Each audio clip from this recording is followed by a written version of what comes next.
আমাদের ভিতরে এই অনুভূতিটাও নেই। আমি নামাজ পড়ছি, পাশের বাড়ির লোক আজীবন নামাজ পড়ে না, তার কাছে একটু নামাজের কথাটা কোনো কায়দায় বলবো, এটা আমরা লজ্জা পাই। কিন্তু তো কিয়ামতের দিন বলবে যে আমার নামাজ যে এত গুরুত্ব বুঝতাম না তো আল্লাহ, আমার পড়ছি যে এত কোনদিন আমার বলিনি, তখন আমরা আটকা পড়ে যাবো। ঠিক তেমনই আমরা যারা আশেপাশে অন্য ধর্মের মানুষ আছেন, ইসলামে কাউকে সরাসরি আমার ধর্ম নাও এই ধরনের কথা কখনো কোথাও বলে না। তবে আমার ধর্মে এইটা আছে, আমার ধর্ম এই, আমার ধর্মের বিষয়বস্তু এই, এটা মানুষ তাদেরকে জানানো। আল্লাহ কোরআনে এটা বলেছেন, হাদিসে এটা আছে, দেখো আমাদের ধর্মে এটা আছে, এটা তো বলার সুযোগ নিতে হবে। 2 নম্বর হলো, তোমার বলা লাগে না তো। তোমার ভিতরে যখন দ্বীনি দাওয়াতের জজবা আসবে, তোমার আখলাকটা সুন্দর হবে, তোমার আখলাক, আচরণ, ভালোবাসা, সেবা দেখেই মানুষ মুসলমান হবে। তাদের খোঁজ নেওয়া, তাদের সেবা করা, বিপদে পদে। আমরা যদিও বর্তমানে অনেক কিছু বলি যে সংখ্যালঘুদের রক্ষা করো ইত্যাদি ইত্যাদি। আচ্ছা বলো তো, তোমাদের দেশে গ্রামে সংখ্যালঘুদের উপর অত্যাচার করে টুপিওয়ালা মুসল্লিরা না রাজনৈতিক নেতারা? সত্যি করে কও তো। উপরে যাই বলুক, ভিতরে ভিতরে জমি দখল করার ক্ষেত্রে একটা মূল নীতি আছে মানুষের, দুর্বলের উপরে জুলুম করো। বড় শক্তিশালীর বিরুদ্ধে কেউ লাগে না, কার বিরুদ্ধে লাগে? আর সংখ্যালঘুরা দুর্বল হন, মানসিকভাবে দুর্বল হন আশেপাশে। কাজেই সমাজে অত্যাচারিত হন সংখ্যালঘুরা। এই জন্য না যে দেশের সংখ্যাগরিষ্ঠ মুসলমানদের ধার্মিক মানুষরা তাদের ঘৃণা করে। এরকম তোমরা পাবে না যে কোনো মসজিদের ইমাম, কোনো হুজুর হিন্দুদের বিরুদ্ধে কিছু বলেছেন বা হিন্দুদেরকে মারতে বলেছেন, এরকম আমার জানার মতে একটা উদাহরণ পাবে না। যদিও মিডিয়ায় নানাভাবে রাজনৈতিক ব্যবহার করা হয়, এটা করলে কি করো, মিডিয়া তাদের হাতে।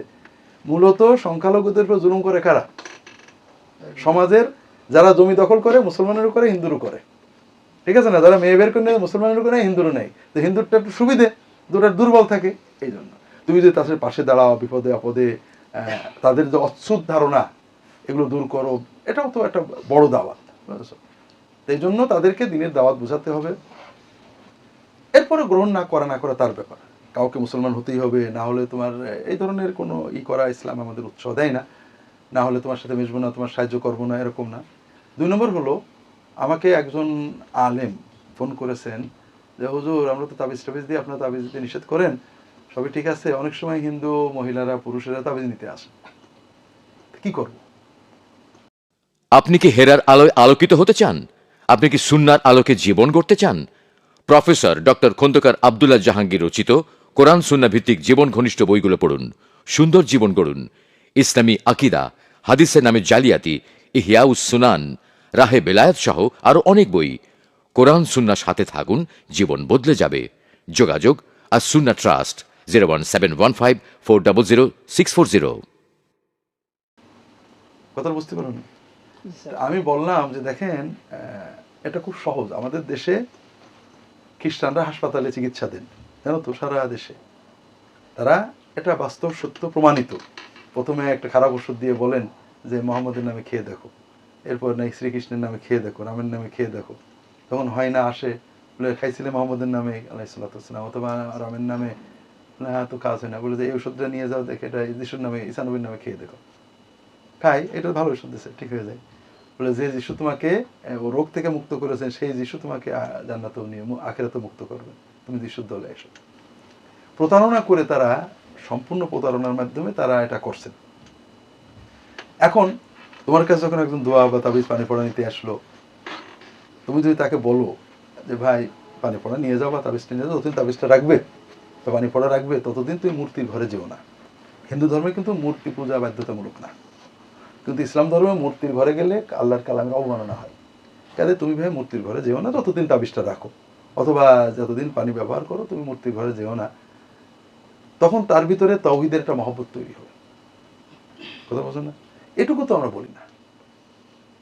আর তাওহীদ তো হিন্দু ধর্মের মূলে আছে, তাদের ধর্মগ্রন্থ তাওহীদের কথা আছে। তারা যা কিছু করছেন ধর্মগ্রন্থ দিয়ে, ইসলামের কোনো কিছুকে তারা খারাপ বলতে পারে না, গরু খাওয়া ছাড়া। আর গরু খাওয়া ধর্মগ্রন্থে খারাপ বলা নেই। বেদের ভিতরে গরু দুবয়ের কথা আছে, এটা পরবর্তীতে উঠেছে। কাজেই মুসলমান ইসলাম ধর্মে কোনো কাজ করে যেটা খারাপ, হিন্দু ধর্মের বেদ দিয়ে প্রমাণিত হয় মুসলমান ধর্মীয় একটা খারাপ কাজ, একটা আমার জানার মতো তারা বলতে পারবেন না। নামাজ পড়া খারাপ, এটা বেদ কি প্রমাণ করবে? রোজা রাখা খারাপ, বেদ কি এটা বলবে? যাকাত দেওয়া খারাপ, বেদ বলবে? এমনকি মুসলমানদের এমন কোনো ধর্মীয় কাজ আছে যেটা খারাপ, বলবে নাকি? এই জন্য তুমি দিনের বাণীটা তার কাছে পৌঁছানো, এটা তো আমাদের দায়িত্ব, যে আমাদের দিনে এটা আছে। অনেকে মনে করে মুসলমানদের ধর্ম আর কেউ বোধহয় নিতে পারে না, তুমি তার কাছে বলো, এরপরে গ্রহণ করা না করা থাকবে। আল্লাহু আ'লাম। অনেক ক্ষেত্রে দেখা যায় তারা ইসলাম গ্রহণ করতে বাধা, তারা এটাই দেখায় যে ধর্ম গ্রহণ করলে তারা সম্পদ থেকে বঞ্চিত হচ্ছে। হ্যাঁ, এটা বাস্তব। এটা আমাকে একজন আসছে এখানেই, সহযোগিতা করেন না করার কারণে তারা এটা তো একটা ব্যক্তিগত ব্যাপার, অর্থাৎ তুমি সহজে নাও করতে পারো, আর সে তো ধর্ম গ্রহণ করবে ইমানের তাগিদে, টাকার লোভে করলে তো ভালো না। এই জন্য এটা তার ইমানের ব্যাপার। আমরা কাউকে প্রলোভন দেখাবো না, কাউকে ভয় দেখাবো না, কিন্তু আমরা পারলে সহযোগিতা, না করলে তার ইমানের ব্যাপার। আমাদের এখানে একজন আসছেন, খুব বড় পরিবারের মানুষ, বলছে যে স্যার আমাদের আত্মীয় স্বজন সবাই আলোচনা হলে বলে যে ইসলামই ঠিক, আমাদের এগুলো কিচ্ছু না, কিন্তু আমরা হাত পা বাঁধা, আমরা যদি এখন মুসলমানের সব বঞ্চিত হয়ে যাবো।